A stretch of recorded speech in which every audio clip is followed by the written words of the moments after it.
Alright, so in this video I'm going to show you how we can update these bookmarks. And what I want to happen is when we go and visit the details page, I want to just have a form here where we can update the info if we want. Alright, so let's go to the details HTML, and what I'm going to do is I'm going to copy the bookmark form HTML file right here, so, or the content in the file, and then we're going to go over to here and let's put an HR, and then we'll just paste that in, and let's change this to update bookmark. And then for the form tag, we're going to get rid of the ng model here, and for submit, that's going to equal a function called update bookmark, and then we're just going to pass in bookmark. Alright, and then down here we want to get rid of the ng control, and we're going to use ng model. So we need brackets and then parentheses ng model, and we're going to set that to bookmark.title. Okay, we're going to do that the same thing for the next two. Okay, we'll change this to URL. Change this to category and save.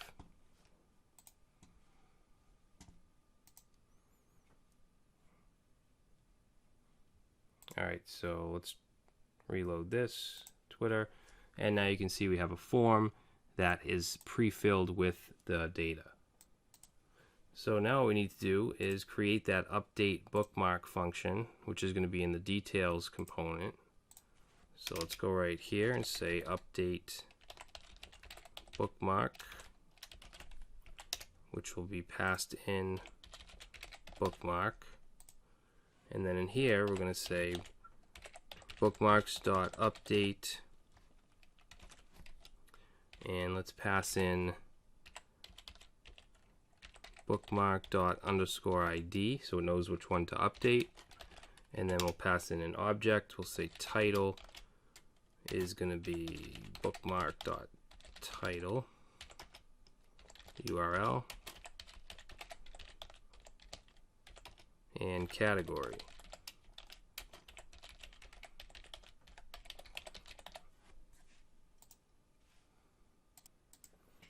So let's go back and reload. Did I save this? No, I didn't. So make sure you save that. Okay, we'll go back to the landing page, and let's just we'll just add test.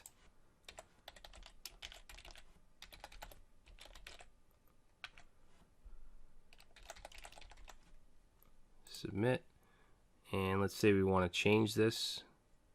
Let's change it to Google.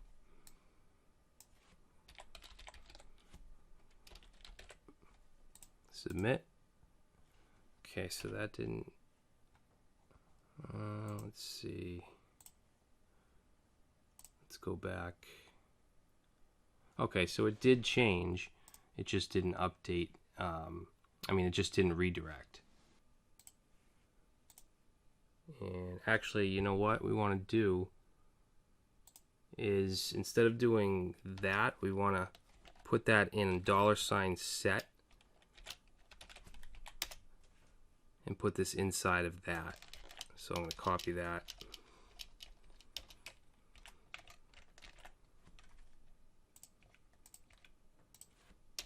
Alright, so let's save that.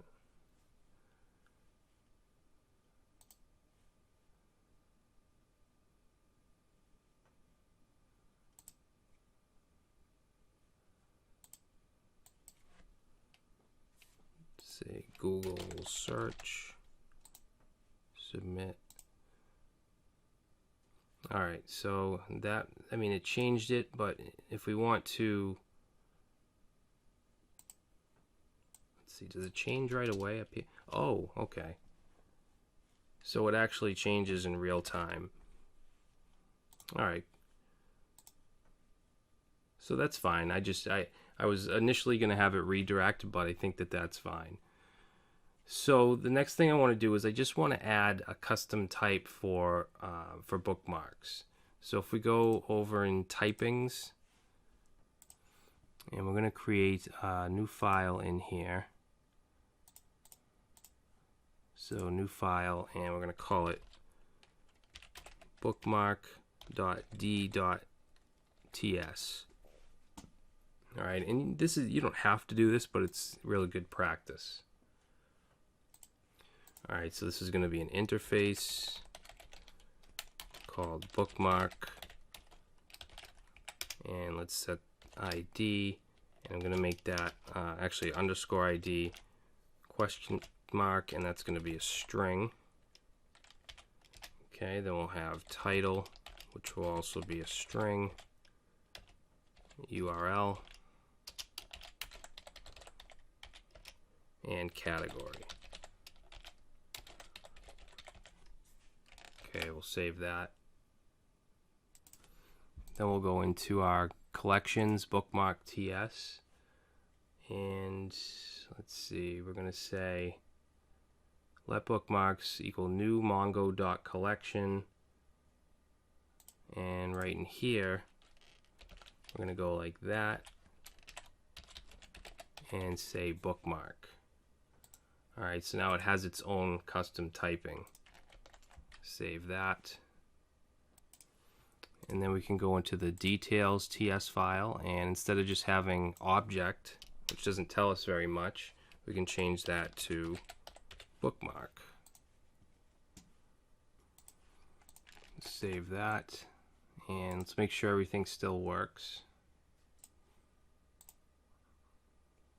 So we'll add, let's say, CNN.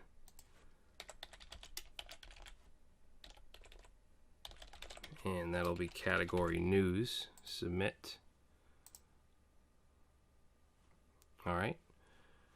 So we're looking pretty good. I think one more thing I want to do is on the details page, I want to have a button that'll go to that website. So in details HTML, let's go in the header, and we'll put a line break right here, and then a link. Let's give it a class of BTN, and then BTN default, and then href is going to be, that's dynamic, that's going to be the bookmark URL.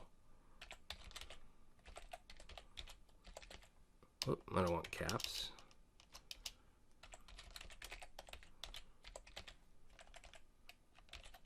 And we'll just say visit website.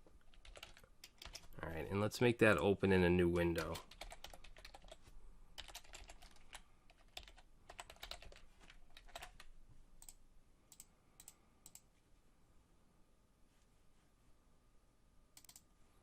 Alright, and if I go to CNN, now we have a visit website, click that, and it opens it in a new tab.